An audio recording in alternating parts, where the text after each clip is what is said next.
Resident Evil 6 Código Verónica. Capítulo 8. Joder, vaya. Esto es joder, pensó Claire. Joder, susurró Steve, y Claire asintió, sintiéndose por completo ajena cuando estudió el entorno que los rodeaba. Había dicho asesino en serie psicópata. Más bien parece una convención de asesinos en serie psicópatas. Habían tenido que resolver otro rompecabezas después de que las Lookers hubieran abierto la pared, algo que tenía que ver con unos códigos numéricos y un pasadizo bloqueado, pero ellos habían hecho caso omiso por completo de aquello. Ambos se habían puesto a empujar y el pasadizo no había permanecido bloqueado durante mucho rato. En cuanto salieron al exterior de nuevo, pudieron ver la residencia privada, que se alzaba sobre una colina baja, como un buitre ansioso bajo la lluvia espesa. Lo cierto es que se trataba de una mansión, pero no tenía nada que ver con la que acababan de dejar atrás. Era mucho, mucho más antigua, más oscura y siniestra, rodeada por las ruinas decrépitas de lo que antaño había sido un jardín lleno de esculturas. Varios querubines de ojos ciegos y dedos rotos los observaban junto a las gárgolas de alas desgastadas, mientras se dirigían hacia la casa, esquivando los trozos de mármol rotos sembrados por doquier. Inquietante, desde luego, pero esto está tan más allá de inquietante que ni siquiera cae en la misma categoría. Estaban en el vestíbulo, iluminado tan solo por unas cuantas velas colocadas de forma estratégica. El aire estaba cargado de un olor a mustio, un olor viejo producido por el polvo y el pergamino que se deshacía. El suelo estaba cubierto de alfombras gruesas, pero eran tan viejas que en algunas partes la trama había quedado al descubierto por el exceso de uso. Además, era difícil determinar su color más allá del calificativo de oscuro. Justo delante de ellos había lo que antaño había sido sin duda una escalera espectacular y que llevaba a las balconadas de los pisos segundo y tercero. Todavía quedaba algo de elegancia trasnochada en sus pasamanos ennegrecidos y en sus escalones desgastados, lo mismo que en la polvorienta biblioteca que había a la derecha de los dos intrusos, y en los óleos de marcos dorados y recargados que colgaban de las paredes abarrotadas de ellos. La palabra fantasmal habría sido la más adecuada, si no hubiese sido por las muñecas. Unos rostros pequeños los acechaban desde todos los rincones, frágiles muñecas de porcelana, muchas de ellas descascarilladas o descoloridas, vestidas para tomar el té con ropa de tafetán. Niños de plástico con ojos de plástico abiertos de par en par y boquitas fruncidas de color rosa. Muñecas de trapo con extraños rostros hechos con botones y restos del relleno saliéndoles por las extremidades rotas. Había montones de ellas, auténticas pilas, incluso unos cuantos bebés de trapo sin rasgos y que estaban empalados. Claire no pudo distinguir ninguna clase de orden en aquel batiburrillo sin sentido. Steve le dio un leve codazo y señaló hacia arriba. Claire pensó por un momento que estaba mirando a Alexia, que colgaba de un alero, pero no se trataba más que de otra muñeca, de tamaño natural, y a la que habían vestido para su extraño ahorcamiento con un sencillo vestido de fiesta. El reborde floreado flotaba alrededor de sus delgados tobillos sintéticos. Quizá deberíamos, empezó a decir Claire, pero se calló en seco y se puso a escuchar. El sonido de alguien hablando les llegó procedente de arriba. Era la voz de una mujer. Parecía enfadada. La cadencia de su voz era rápida y áspera. Alexia. A la voz enfurecida le siguió el sonido de alguien que hablaba con un tono quejumbroso y lastimero, y que Claire reconoció inmediatamente como perteneciente a Alfred. ¿Qué te parece si nos pasamos a charlar un rato?, susurró Steve, y sin esperar a que Claire le respondiera se dirigió hacia las escaleras. Claire se apresuró a seguirlo, sin estar muy segura de que fuese una buena idea, pero sin querer tampoco que fuera solo. Las muñecas los observaron en silencio mientras subían, mirándolos fijamente con sus ojos sin vida, manteniendo su vigilancia y su tranquilidad lo mismo que habían hecho durante muchos años. Alfred jamás se sentía tan cerca de Alexia como cuando se encontraban en sus estancias privadas, donde habían reído y jugado cuando eran unos niños. También se sentía cerca de ella en aquellos momentos, pero al mismo tiempo incómodo por su enfado. Deseaba desesperadamente que fuera feliz de nuevo. Después de todo, era culpa suya que ella estuviera enfadada. Y es que no puedo entender por qué esa tal Claire Redfield y ese amigo suyo están suponiendo un desafío tan grande para ti, dijo Alexia, y a pesar de la vergüenza que estaba pasando, no pudo evitar mirarla con un sentimiento de adoración mientras recorría la estancia arriba y abajo con su bata de seda. Su gemela era extremadamente refinada, incluso en su enfado. No te fallaré de nuevo, Alexia, te lo prometo. Es cierto, no lo harás, lo cortó ella con brusquedad, porque voy a ocuparme en persona de este asunto. Alfred se quedó sorprendido. No. Querida, no debes arriesgarte de ese modo, no lo permitiré. Alexia lo miró fijamente por unos instantes, y después dejó escapar un suspiro, meneando la cabeza. Se acercó a él mientras sus ojos mostraban de nuevo una mirada tierna y dulce. Te preocupas demasiado, querido hermano, dijo. Debes recordar quiénes somos, debes recordar que tienes que enfrentarte siempre a las dificultades con orgullo y vigor. Al fin y al cabo, somos Ashford. Nosotros. Alexia abrió los ojos de par en par y palideció. Se giró hacia la ventana que daba al pasillo central y se llevó una mano al cuello alto de su bata. ¿Hay alguien en el vestíbulo? No. Alexia debía mantenerse a salvo, nadie podía tocarla, nadie. Se trataba de Claire Redfield, por supuesto, que había aparecido para cumplir su propósito y misión: asesinar a su amada hermana. Alfred se giró frenético y miró a su alrededor. Allí estaba el rifle, estaba apoyado contra la mesa de maquillaje de Alexia, donde lo había dejado antes de abrir la puerta que llevaba a la habitación del ático. Se dirigió hacia él, sintiendo el miedo de ella como suyo propio, con la ansiedad compartida como si fueran una única persona. Alfred alargó la mano para empuñar el arma, y dudó un momento, confundido. Alexia había insistido en encargarse de la situación. Podría enfadarse de nuevo si él interfería en aquello, pero si algo le pasaba, si la perdía. El pomo de la puerta giró de repente, justo en el mismo momento en que Alexia se adelantaba a Alfred y empuñaba el rifle. Apenas tuvo tiempo de alzarlo antes de que la puerta se abriera de un fuerte golpe. Era la primera vez en casi 15 años que alguien entraba en su sacrosanta residencia privada, y Alexia se sintió tan confusa por aquella intrusión que no disparó inmediatamente. No quería que Alfred resultara herido, no quería morir. Los dos prisioneros estaban armados y los apuntaban con sus armas.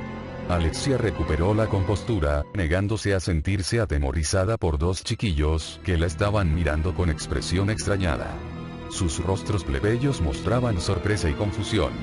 Al parecer, no estaban acostumbrados a la presencia de sus superiores, de aquellos que eran mejores que ellos. Utilízalo para sacar ventaja. Que sigan sorprendidos y con la guardia bajada. Señorita Redfield, señor Burnside, dijo Alexia con la barbilla alzada y con un tono de voz tan digno como requería su ascendencia Ashford. Por fin nos conocemos. Mi hermano me ha dicho que han causado bastantes problemas. Claire avanzó hacia ella y bajó la pistola un poco mientras miraba con mayor atención el rostro de Alexia. Esta dio un paso atrás de forma involuntaria, asqueada por sus ropas empapadas y sus modales tan directos y rudos, pero no perdió de vista el arma de Claire. La chica estaba demasiado concentrada en mirarla, lo mismo que el joven, que se había colocado detrás de Redfield. Alexia retrocedió otro paso. Estaba arrinconada, atrapada entre su mesa de maquillaje y los pies de la cama, pero una vez más, eso podía servirle para sacar ventaja. Cuando estén convencidos de que no represento peligro alguno, ¿usted es Alexia Ashford?, preguntó el joven con un tono de voz asombrado, con la boca abierta. Lo soy. No sería capaz de soportar aquella terrible falta de educación durante mucho tiempo más, no de alguien tan inferior a ella. Claire asintió con lentitud, pero sin dejar de mirarla directamente a los ojos, con impertinencia. Alexia, ¿dónde está tu hermano? Alexia se giró para mirar a Alfred, y dio un respingo. Su hermano no estaba en la habitación. Se había marchado y la había dejado sola para que se enfrentase a aquella gente sin ayuda alguna. No, no puede ser, y jamás me abandonaría de este modo. Notó un movimiento a su derecha, pero se dio cuenta de que tan solo era un espejo, y Alfred la estaba mirando. Era la cara de Alexia, con los labios pintados y las pestañas rizadas, pero era el cabello de Alfred, y su chaqueta. Se llevó la mano derecha a la boca, asombrada, y Alfred hizo lo mismo sin dejar de mirarla. Sintiendo el mismo asombro que ella. Como si fueran uno solo. Alexia gritó y dejó caer el rifle, haciendo caso omiso por completo de los dos intrusos, mientras los empujaba para echarlos a un lado, sin importarle si disparaban o no contra ella. Corrió hacia la puerta que daba al cuarto de Alfred y lanzó un nuevo grito cuando vio la larga peluca rubia tirada en el suelo y la preciosa bata arrugada que había a su lado. Cruzó otra puerta sin dejar de llorar y salió de la habitación de Alfred, mi habitación, sin estar segura de hacia dónde se dirigía, mientras corría tambaleante por el pasillo en dirección a la gran escalera. Se había acabado, todo se había acabado, todo estaba perdido, todo era una mentira. Alexia se había marchado muy lejos y jamás regresaría, y ella era. Los gemelos supieron de repente lo que debían hacer.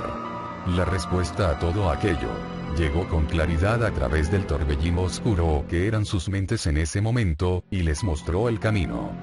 Llegaron a las escaleras y las bajaron mientras formaban un plan en sus cabezas, comprendiendo que había llegado el momento en que pronto estarían juntos de nuevo y de verdad, porque por fin había llegado la hora para ello.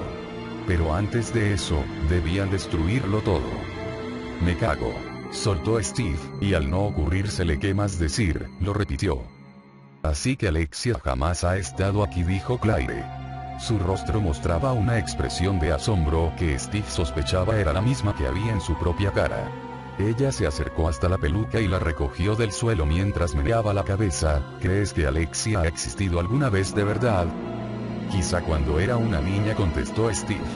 Uno de los guardias más antiguos de la prisión dijo que la había visto una vez, hace unos 20 años, cuando Alexander Ashford estaba a cargo de todo.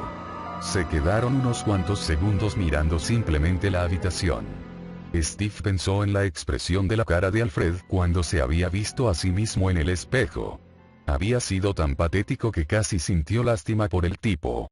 Siempre creyó que su hermana estaba aquí, con él, probablemente la única persona en el mundo que no pensaba que él era un capullo, y resulta que ni siquiera tenía eso. Claire se estremeció de repente, como si le hubiera dado un escalofrío, y los hizo volver a la realidad. Será mejor que nos pongamos a buscar las llaves antes de que uno de los gemelos regrese. Señaló con un gesto de la cabeza la estrecha escalera que había en la cabecera de la cama. Llevaba hasta un recuadro abierto en el techo. Yo miraré ahí arriba. Tú échale un vistazo a estas habitaciones. Steve asintió y comenzó a abrir cajones y a rebuscar en ellos mientras Claire desaparecía a través de la abertura en el techo. No te vas a creer lo que hay aquí arriba, gritó Claire justo en el momento en que Steve abría un cajón repleto de piezas de encaje de seda, sujetadores, bragas, medias y unas cuantas cosas más que ni siquiera tenía idea de para qué servían. Lo mismo digo, gritó a su vez, mientras se preguntaba hasta qué extremos había llegado Alfred para comportarse como Alexia. Decidió que en realidad no quería ni saberlo. Se acercó a la mesa de maquillaje y oyó a Claire caminar por la estancia superior mientras él comenzaba a registrarla. Encontró muchos perfumes y piezas de joyería, pero ni pruebas ni emblemas, ni siquiera una llave normal. Nada todavía, pero, hay otra escalera. Gritó Claire. Eso es bueno, pensó Steve. Encontró una caja de sobres con el papel estampado con pequeñas flores blancas. Cada vez estaba más nervioso con la idea de que Alfred regresara, y quería salir de aquella habitación enloquecida con psicosis de hermana. Había una pequeña tarjeta blanca encima de la pila de sobres. La recogió y se fijó en la caligrafía femenina de fuerte carácter al leerla. Queridísimo Alfred, eres un soldado valiente y brillante que siempre luchas por devolver a la familia Ashford su antiguo esplendor. Siempre pienso en ti, mi amado. Alexia. Steve dejó caer la tarjeta y puso cara de asco. Se lo imaginaba, ¿o era que Alfred había creado una relación muy antinatural con su hermana imaginaria? Sí, pero no era real, no podían hacer nada físico. Steve decidió de nuevo que no quería ni saberlo. Steve. Creo que las he encontrado. Bajo. Steve se sintió inundado por una irrefrenable sensación de optimismo y esperanza. Se giró hacia la escalera con aquellas palabras mágicas resonándole todavía en los oídos. ¿No te estás quedando conmigo?, le preguntó. Lo primero que apareció fueron las atractivas piernas. Su voz era mucho más clara y Steve notó el mismo nerviosismo y emoción en su respuesta mientras descendía. No me estoy quedando contigo. Había un tío vivo ahí arriba, y un ático encima de la habitación. Mira esta llave en forma de libélula. De repente, comenzó a sonar una alarma y el eco se extendió por todo el gigantesco edificio de forma insistente y con fuerza. Claire se bajó de un salto de la cama. Llevaba 3 llaves y un objeto metálico estrecho y alargado en la mano. Se miraron el uno al otro e intercambiaron una expresión de temor, y Steve se dio cuenta de que la alarma también se oía en el exterior de la casa, acompañada del sonido metálico chirriante de unos altavoces potentes, pero de mala calidad. Parecía que el mensaje iba dirigido a todos los residentes en la isla. Antes de que ninguno de los dos pudiera decir ni una sola palabra, una voz tranquila empezó a hablar al mismo tiempo que seguían sonando las sirenas. Era una voz femenina, suave, la voz de un mensaje grabado. Se ha activado el mecanismo de autodestrucción. Todo el personal debe marcharse inmediatamente.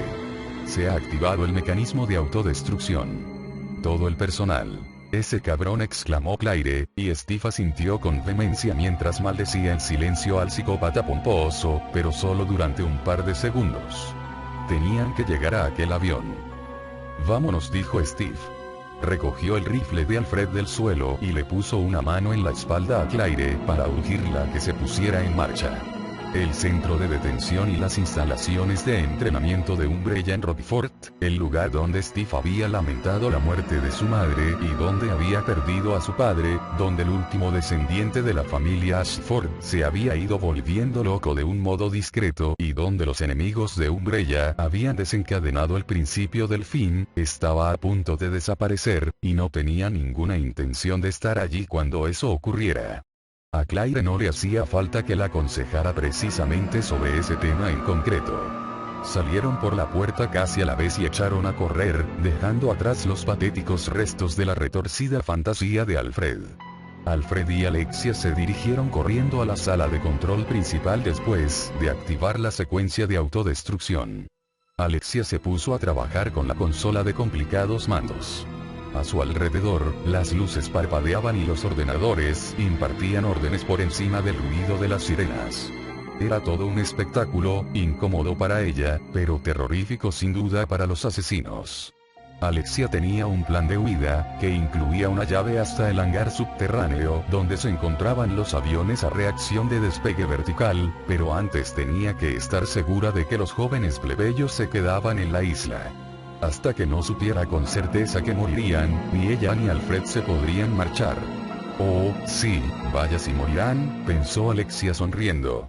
Tenía la esperanza de que no les alcanzara ninguna explosión directa. Sería mejor que sufrieran alguna herida provocada por los cascotes y demás restos, que vivieran atormentados mientras sus existencias se iban apagando poco a poco, o quizá los depredadores supervivientes de la isla los acecharían y los matarían, devorándolos a dolorosos mordiscos. Alexia conectó las cámaras de seguridad de la mansión común y de los terrenos que la rodeaban, ansiosa por ver a Claire y a su pequeño caballero acobardados y agazapados en un rincón, o gritando de pánico. No vio nada de aquello. La mansión estaba vacía, y las alarmas y las sirenas que avisaban del desastre inminente seguían su tarea de forma inútil, alertando a los pasillos vacíos y a las habitaciones cerradas. Puede que todavía estén en nuestra casa, que tengan demasiado miedo como para salir, con la patética esperanza de que la destrucción no les afectará si se quedan allí. No sería así, por supuesto. No había ningún sitio en la isla donde pudieran estar a salvo de las explosiones. Alexia los vio en ese momento y sintió que su buen humor desaparecía por ensalmo y que su odio hervía de nuevo para convertirse en una rabia furibunda. La pantalla mostraba que los dos se encontraban en el atracadero del submarino y que el muchacho estaba haciendo girar la rueda. El cielo comenzaba a aclararse, pasando del negro al azul oscuro. La pálida luz de la luna que se estaba poniendo iluminó su plan furtivo y astuto. No tenía ninguna posibilidad.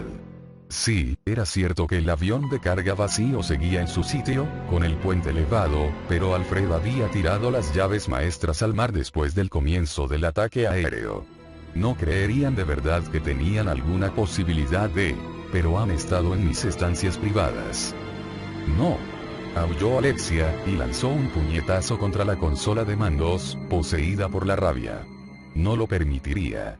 No lo permitiría. Los mataría ella misma, les sacaría los ojos con las uñas, los destrozaría. No te olvides del tirano, le susurró su hermano al oído. La furia de Alexia se convirtió en una alegría exultante. ¿Sí? ¿Sí? El tirano, que todavía estaba en su cámara de éxtasis. Y ya era lo bastante inteligente para poder obedecer órdenes, siempre que fueran sencillas y que indicaran con exactitud lo que se quería. No os escaparéis. Gritó Alexia entre carcajadas mientras bailaba para celebrar su victoria, y, un momento después, Alfred se unió a ella, incapaz de resistirse a aceptar lo maravilloso, lo satisfactorio que iba a ser todo aquello, justo cuando la computadora central cambió su cantinela y comenzó la cuenta atrás. Su ida hacia el avión fue como un borrón en la memoria, una carrera enloquecida para salir de la mansión de los Ashford y bajar por la superficie empapada de la colina hasta la siguiente mansión, para bajar luego las escaleras, a las que siguieron más escaleras, hasta llegar por fin a un muelle diminuto donde Steve hizo aparecer el submarino. Con cada paso que daban, las alarmas sonaban más y más deprisa mientras el mensaje repetido una y otra vez les recordaba lo que era obvio. La suave voz femenina cambió justo cuando estaban subiendo al submarino, y dejó de repetir el mensaje anterior para comenzar uno nuevo, y aunque las palabras no eran exactamente las mismas, Claire tuvo un vívido recuerdo de lo ocurrido en Raccoon City. Estaba de pie en una estación de metro mientras otro mensaje de autodestrucción anunciaba que el final ya estaba cerca. Se ha activado la secuencia de autodestrucción. Quedan 5 minutos para la detonación inicial. Más vale que salgamos volando de aquí, dijo Steve. Era lo primero que decía desde que habían salido a la carrera de la mansión, y a pesar del miedo que sentía por la posibilidad de que no salieran de allí a tiempo, a pesar del agotamiento y de los horribles recuerdos que sin duda se llevaría con ella, el comentario de Steve le pareció hilarante. Pero, ¿es que nos vamos de aquí volando, o no? Claire empezó a reírse, y aunque intentó parar de inmediato, no pudo lograrlo. Le pareció que ni siquiera su muerte inminente podría detener las risas. ¿Era eso o que la histeria era mucho más divertida de lo que ella había esperado y la expresión que Steve tenía en la cara no la estaba ayudando mucho? Histérica o no, sabía que tenían que seguir corriendo. Vámonos, dijo entre risas y casi ahogada, ayudándose de un gesto. Steve, sin dejar de mirarla como si se hubiera vuelto loca, la agarró del brazo y tiró de ella. Después de dar unos cuantos pasos tambaleantes y de darse cuenta de que era posible que su ataque de risa acabara matándolos a los dos, Claire logró controlarse. Estoy bien, dijo, respirando profundamente, y Steve la soltó a la vez que un gesto de evidente alivio cruzaba por su cara. Bajaron corriendo por otras escaleras y atravesaron un túnel que parecía estar bajo el agua. Cuando llegaron a la puerta que había al otro extremo, la voz del ordenador les informó de que había pasado otro minuto, y de que solo les quedaban 4. Si antes había existido alguna posibilidad de que se le repitiera el ataque de risa, aquello la había hecho desaparecer. Steve abrió la puerta de un empellón y giró hacia la izquierda, y los dos pasaron de varios saltos por encima de un trío de cadáveres, todos portadores del virus y todos vestidos con uniformes de Umbrella.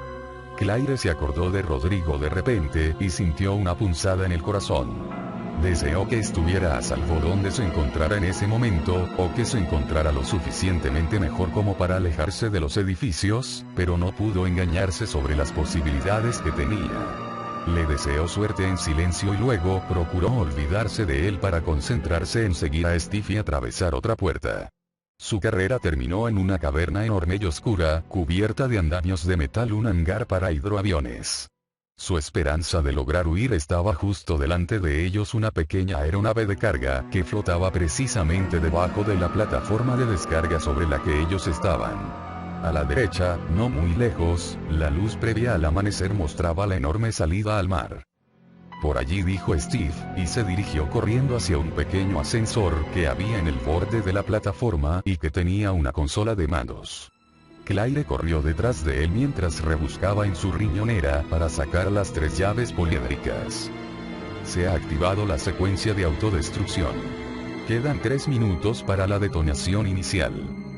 La consola de mandos tenía un panel en la parte superior con 3 huecos de forma hexagonal. Steve agarró 2 de las llaves y ambos introdujeron y empujaron a la vez las 3. Oh, por favor, tío, por favor. Se oyó un chasquido muy audible, y los controles del panel de mandos se encendieron y surgió un zumbido profundo de debajo de la maquinaria que sobresalía. Steve soltó una carcajada y Claire se dio cuenta de que había estado conteniendo la respiración, cuando por fin logró respirar de nuevo. Agárrate a algo, le dijo Steve, y pasó la mano por encima de los mandos encendiendo todos los controles. El ascensor se puso en marcha con un pequeño salto y empezó a bajar en ángulo inclinado a la vez que la puerta redonda lateral del avión se abría hacia abajo hasta formar una especie de escalerilla. A Claire le pareció que todo pasaba a cámara lenta, envuelta en una especie de irrealidad mientras el ascensor llegaba a la base de los escalones y se detenía con una nueva sacudida. Era difícil creer que estuviera ocurriendo por fin, que estuvieran a punto de marcharse de aquella maldita isla de Umbrella. A la mierda con creérselo. Vámonos ya. Subieron a bordo del avión y Steve se dirigió corriendo a la cabina de mando para poner en marcha el aparato, mientras Claire echaba un vistazo al resto de la aeronave. El grueso del artefacto estaba constituido por un compartimento de carga separado de la cabina por una mampara de metal a prueba de ruido. No había comodidades de ninguna clase excepto un pequeño retrete con una puerta detrás del asiento del piloto, pero al menos había un armarito en la parte posterior de la cabina de mando con un par de bidones de agua de 2 litros, para gran alivio de Claire. Siguieron oyendo, aunque como un ruido apagado, la grabación que resonaba por todo el hangar mientras Steve pulsaba el mando que cerraba la puerta. La escotilla de entrada se alzó y se cerró sellando el avión cuando quedaban 2 minutos. Claire se sentó a su lado, con el corazón a punto de salírsele por la boca. 2 minutos era apenas nada. Quería ayudarlo, preguntarle qué podía hacer, pero Steve estaba concentrado por completo en el panel de instrumentos. Recordó que él había comentado que poseía leves nociones de pilotaje, pero puesto que ella no tenía ningunas en absoluto, no iba a quejarse. Los segundos fueron pasando y tuvo que esforzarse para no empezar a balbucear de puro nerviosismo, para no hacer nada que pudiera distraerlo. Los motores del avión se encendieron con un rugido y el sonido fue creciendo y haciéndose más agudo. Los nervios de Claire se tensaron a juego con el ruido, y cuando la temida voz femenina del ordenador habló de nuevo, Claire se percató de que estaba agarrada con todas sus fuerzas a la parte posterior de la silla de Steve, y de que tenía los nudillos blancos por la tensión. Queda 1 minuto para la detonación inicial. 59, 58, 57. ¿Qué pasará si es demasiado complicado, si no lo logra? Pensó Claire, bastante segura de que ella misma estaba a punto de explotar. 44, 43. Steve se enderezó de repente y empujó hacia adelante una palanca que tenía a la derecha antes de colocar las manos sobre el timón. El ruido de los motores se incrementó más y más todavía, y muy lentamente, el avión comenzó a avanzar. ¿Estás lista?, le preguntó Steve con una sonrisa, y Claire casi se desmayó del alivio. Sintió las rodillas débiles y temblorosas. 30, 29, 28. El avión siguió avanzando y pasó por debajo de un puente metálico no demasiado elevado y lo bastante cerca de la puerta como para ver las olas romper contra sus costados de metal. Oyeron un fuerte golpe en el techo, como si el puente hubiese rozado la parte superior del avión, pero siguieron moviéndose de forma lenta pero incesante. 17, 16. Cuando Steve hizo que el avión entrara en aguas abiertas, la cuenta atrás había llegado a 10, y después ya estuvo demasiado lejos como para oírla, ya que los motores rugieron a plena potencia y aceleraron. El suave avance se hizo más agitado cuando comenzaron a saltar por encima de las olas. Había la claridad suficiente en el cielo para que Claire pudiera ver la costa de la isla a su derecha, llena de rocas traicioneras. Buena parte de la costa de Rockford eran acantilados que se alzaban sobre el agua como murallas rugosas de una fortaleza. Claire vio las primeras explosiones justo en el momento en que Steve tiraba de la palanca de mando para hacer que el avión se elevara. El sonido les llegó un segundo después, una serie de estampidos rugientes y profundos que se quedaron atrás con rapidez, cuando Steve elevó por fin el aparato. Unas gigantescas nubes y columnas de humo negro se alzaron bajo la incipiente luz del amanecer mientras el avión de carga ascendía, y proyectaron unas largas sombras sobre los edificios que se derrumbaban. Las llamas surgieron por doquier, y aunque Claire no conocía la disposición exacta de las distintas partes del lugar que estaba observando, creyó ver la residencia privada de los Ashford consumida por un incendio, una inmensa luz anaranjada que surgía de detrás de lo que quedaba de la mansión. Todavía quedaban algunas estructuras en pie, pero les faltaban enormes trozos, convertidos en polvo y en escombros. Claire inspiró profundamente y después dejó escapar el aire con lentitud, sintiendo como unos cuantos músculos agarrotados se destensaban. Ya había acabado. Otra instalación de Umbrella destruida, y todo debido al incumplimiento de la integridad científica, al vacío moral que parecía ser un componente fundamental en la política comercial de la compañía. Deseó que el alma retorcida y torturada de Alfred Ashford hubiera encontrado por fin alguna clase de paz, o lo que mereciese de verdad. «Bueno, ¿y a dónde vamos?», preguntó Steve con despreocupación, y Claire, de vuelta a la realidad, se apartó de la ventanilla lateral sonriendo, dispuesta a besar al piloto. Steve la miró a los ojos, también sonriendo, y ambos entrecruzaron sus miradas, y a medida que los segundos se fueron alargando en ese intercambio visual, ella pensó por primera vez que Steve no era tan solo un chaval. Ningún chaval la miraría del modo que lo estaba haciendo él, y a pesar de la firme decisión que había tomado de no animarlo en absoluto, no apartó la mirada. Sin duda, era un individuo atractivo, pero había pasado la mayor parte de las 12 horas anteriores considerándolo un hermano menor incordiante, algo que no era fácil de olvidar, aunque hubiese querido hacerlo. Por otro lado, después de lo que habían pasado juntos, también se sentía muy unida a él de un modo sólido, fuerte, con un afecto que le parecía perfectamente natural y Claire fue la primera en apartar la vista.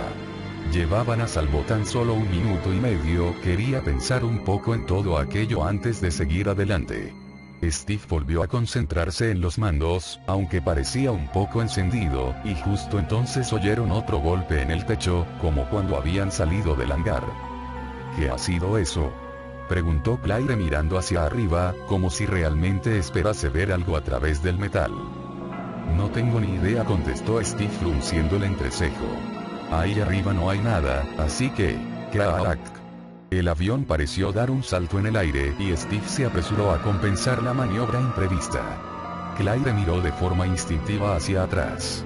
El tremendo crujido había sonado en el compartimento de carga. La puerta del compartimento de carga principal está abierta, dijo Steve golpeando con el dedo una pequeña luz parpadeante del panel de mandos, y apretó otro botón. No puedo hacer que se cierre de nuevo.